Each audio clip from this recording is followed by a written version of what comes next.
By the time I was getting tested, a lot of fear about if I'll cope with COVID had already been lost due to those logistical challenges and the failure of the systems to get me supported in time. Even when I was given the results, the officer that was giving me the results was in a bigger shock because unfortunately the officer that gave me the results at Lancet is the same officer that tested me. And I remember when he tested me, he was not dressed in the full PPE kit. He only had gloves and an apron like a chef.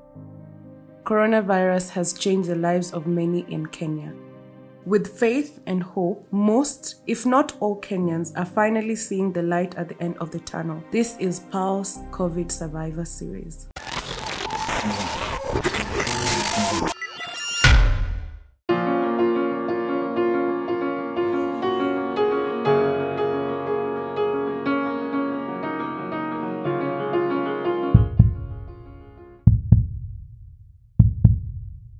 With over 38,000 confirmed cases and over 600 deaths, coronavirus has changed the lives of many in Kenya.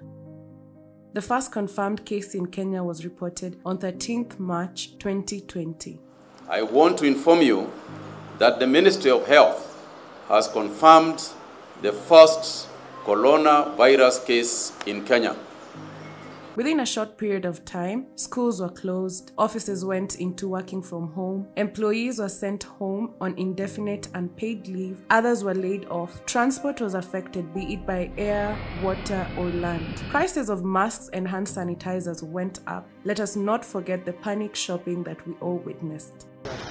This pandemic also exposed our police forces not only as law and order enforcers, but also brutal individuals with no mercy for the common mwananchi. Here are the statistics of the people we have lost to police brutality. May their souls rest in peace.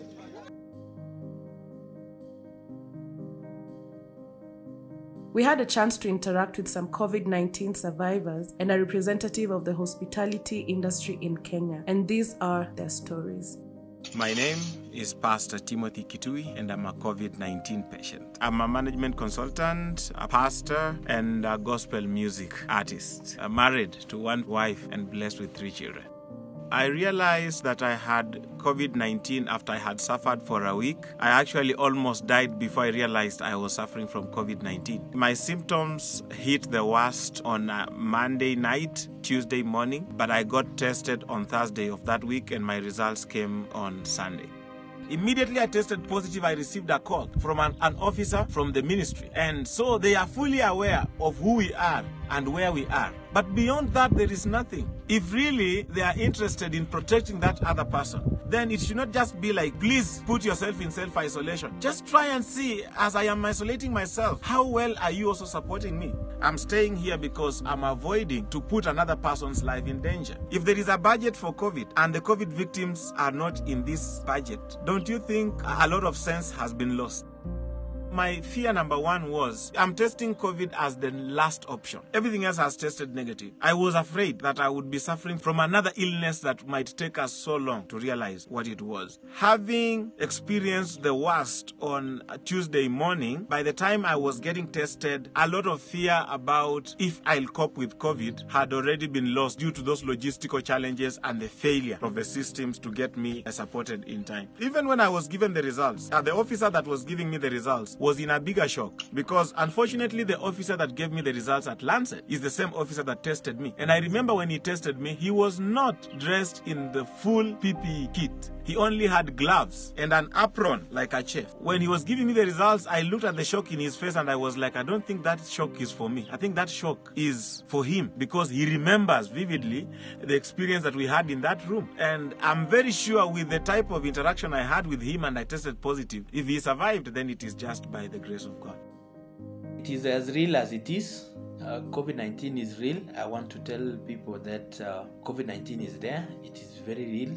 It looks like a fantasy when people speak about it, but when you get it, you realize it's very real. But as WHO and ministry tells you, COVID-19 is just a very small thing, it's just a flu, for lack of a better word.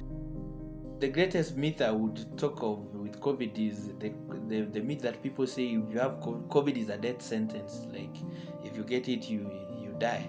I must say that it's really just a flu, and people should get it out of their mind that COVID kills or COVID is a killer disease. It's just normal flu. As long as, of course, the ministry talks of underlying condition and your immunity is okay, then there's nothing to be scared of COVID. I can tell you, for example, for my children, they did not show any signs. I think for them, the immunity was a bit higher. The adults, we were showing some few signs here and there, but for them, we thank God, they did not show any sign.